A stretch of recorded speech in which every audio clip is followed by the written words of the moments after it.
Mobile का संबंध एक बैटरी से होता है और बैटरी का संबंध मोबाइल से होता है, उसी प्रकार आत्मा का संबंध परमात्मा से है और शरीर का संबंध शरीरों से है।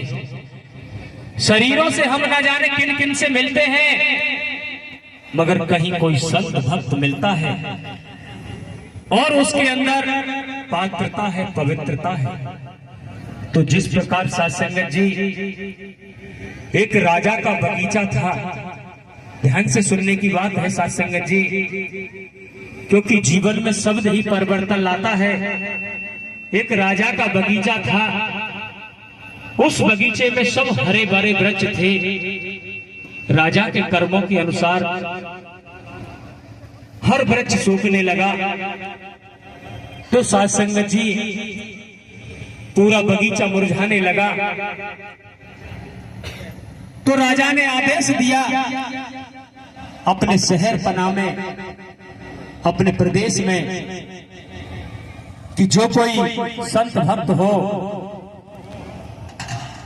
तप करता हो, मेरे बगीचे को हरा कर दे, मैं उसे अपना आधा राजपाट दे दूंगा।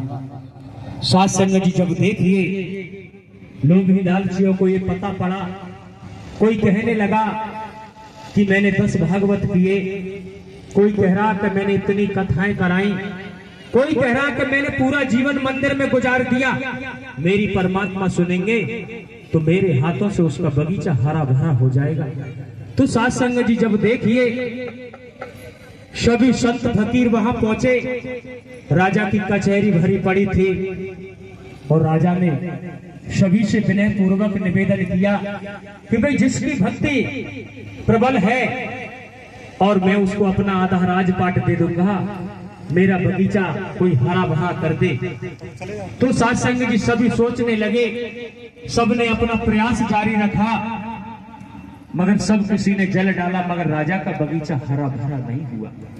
तो वहां कोई आप जैसे संत भक्तों से एक फकीर निकल के आया।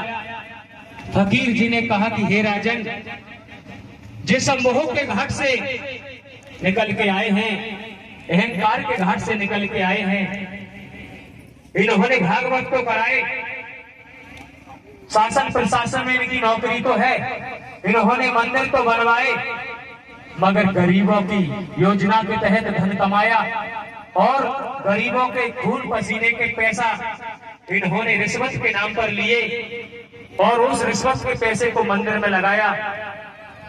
तो इनका भागवत सहज नहीं हुआ।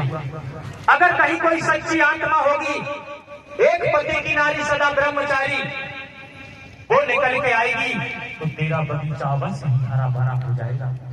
तो साध संगत जी, संगत में बहुत कचहरी में देवी महापुरुष, बूढ़ी माताएं बैठी थी और नौजवान युवाएं जो शादीशुदा थी वो भी बैठी थी। एकदम सन्नाटा सा छा गया कचहरी में।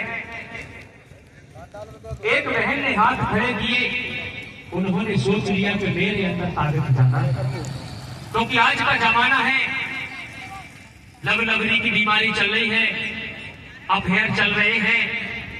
तो साध संगत जी उसने कहा, एक तो मेरा तन का पति है और दूसरे मेरे मायके के यार दोस्त हैं, तो मुझ में जाना था। तो उसने अपना हाथ खड़ा कर दिया और राजा से कह दिया कि तेरे बगीचे को मैं हरा भरा कर दूंगी। तो गांव देहात में रहते हैं तो सबको पता रहता है। तो सब कहने लगे कि अरे तेरा तो चरित्र गड़बड़ है, तू राजा का बगीचा क्या हरा भरा करेगी। तो संत फकीर ने कहा, एक इत्र होता है, इत्र जिनको हम सेंट के नाम से जानते हैं, इत्र को जहां भी छिड़क दो वो अपनी खुशबू से महकने लगेगा, आपको भी खुशनुमा बना देगा। एक मित्र जो होता है और एक होता है चरित्र। अगर चरित्र बिगड़ गया, आप जीवन भर सत्य का साथ करते रहो, आप डरे हुए रहोगे, आप सहले हुए रहोगे, और जिस दिन आपने अपने चरित्र को संभाल लिया तो नारायण साकार जी परमात्मा आपके सम्मुख खड़े होंगे, आपको माध्यम बना करके राजा के बगीचे को हरा भरा करेगी।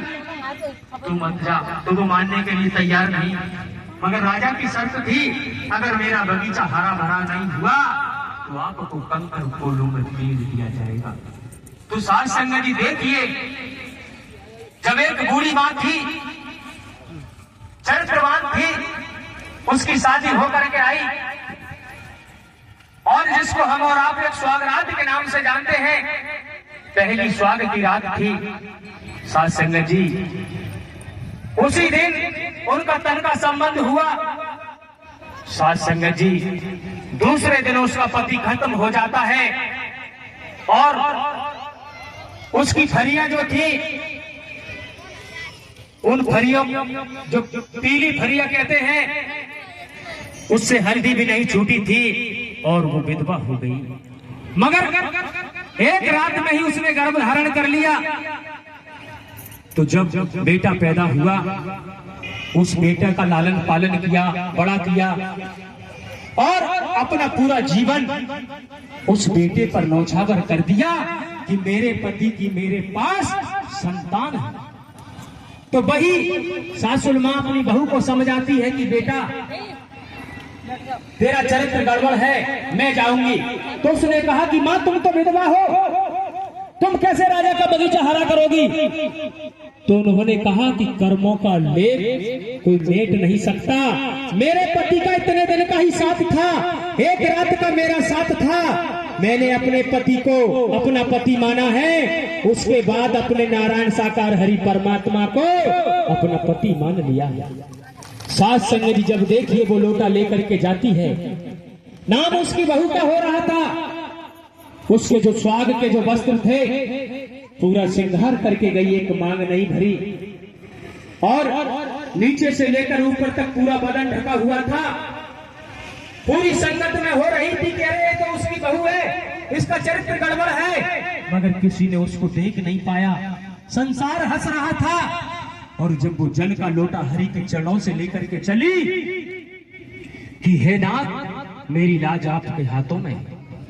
साध संगत जी जिस वृक्ष पर वो मां जल ढालती है, जिस प्रकार हम भोला ढालने के लिए जाते हैं, तो भोले को हर कोई प्रसन्न नहीं कर सकता। प्रसन्न वही कर सकती है जो पतिव्रता नारी है, सदा ब्रह्मचारिणी है। साध संगत जी जब देखिए जिस वृक्ष पर जल ढाला वही वृक्ष एकदम हरा भरा हो गया। जितने भी राजा के बगीचे में वृक्ष थे वो सब हरे भरे हो गए, मगर जिस वृक्ष के नीचे राजा बैठता था वो बट वृक्ष था, वो एक सूखा रह गया। ने जब अपना मुंह खोला और कहा कि हे राजन, आज मेरा पति मेरे साथ होता तो दोनों की ताकत बराबर होती, तेरा बगीचा पूरा का पूरा हरा होता। आज मेरा तन का पति मेरे साथ नहीं है, इसलिए बहू ने तो हामी भरी थी, बहू की जगह पे मेरा आगमन हुआ है। इसलिए साध संगत जी चरित्र अगर बिगड़ गया, आप कितने भी बड़े धनवान हो जाओ, कितने भी बड़े पदवान हो जाओ, परमात्मा कहते हैं आयकर अधिकारी से वही डरता है जिसके वही खाते में गड़बड़ है, और जीवन मौत से वही डरता है जिसके जीवन खाते में गड़बड़ है। अगर जीवन में आपने गड़बड़ नहीं की, मौत आपके सामने खड़ी हो, आप मौत से भयभीत नहीं होंगे, क्योंकि मौत को एक दिन आना है। ये शरीर हमारी कोई जागीर नहीं है, शरीर कोई आखिरी मंजिल नहीं। कर्म के अनुसार जन्मता है और कर्म के अनुसार मरता है और भोगता। इसलिए हमको मानव तन मिला हुआ है और इसी समय वर्तमान के हाथ में नारायण साकार हरि मिले हुए हैं, जिन्होंने धरती पाताल आकाश जीव वायु सूर्य चंद्रमा तारों की रचना की, और उन्हीं परमात्मा नारायण साकार हरि जी ने हमारी माँ के गर्भ में एक बूंद से रचना कर दी। वो ब्रह्मांड के कुल मालिक, सम्राटों के सम्राट, राजाओं के राजा नारायण साकार हरि परमात्मा न्याय सिंहासन पर विराजमान है और उनका न्याय पूरे ब्रह्मांड में चल रहा है। पापी अत्याचारी अधर्मियों का नाश होगा और सत्य धर्म की पुनः स्थापना करने के लिए नारायण साकार हरि परमात्मा आए हुए हैं। तो प्रेम से बोलो नारायण साकार हरि की संपूर्ण ब्रह्मांड में सदा सदा के लिए जय जयकार हो। इसी क्रम में आमंत्रित है, निवेदन है।